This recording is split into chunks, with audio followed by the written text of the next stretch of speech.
To Zimbabwe now, where healthcare officials have declared a state of emergency in the capital Harare due to a cholera outbreak.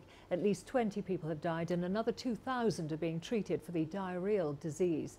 The outbreak was declared just a week ago, as CGTN's Farai Mwakutuya reports. In the week since the first case of cholera was reported, the disease has spread rapidly. 20 people had succumbed by Tuesday, and those needing treatment kept coming in to treatment centers in Harare. Medical personnel are up against a formidable adversary. In our particular case, we've got a very difficult one actually, because we've isolated 3 species of germs in simple terms, in layman's terms. You know, one called Salmonella, and the other one called E. coli, and the other one which causes typhoid.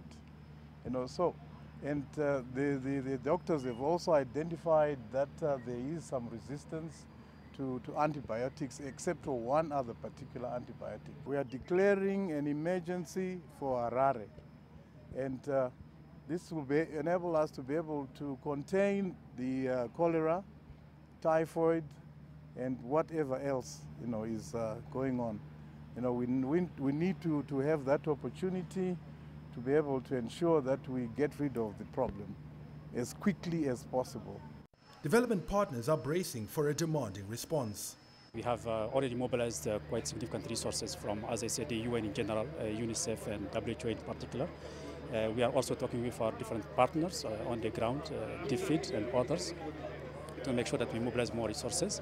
We have alerted our regional offices and headquarters because we know this is a very serious issue which will need, going forward, quite huge investments to contain the outbreak.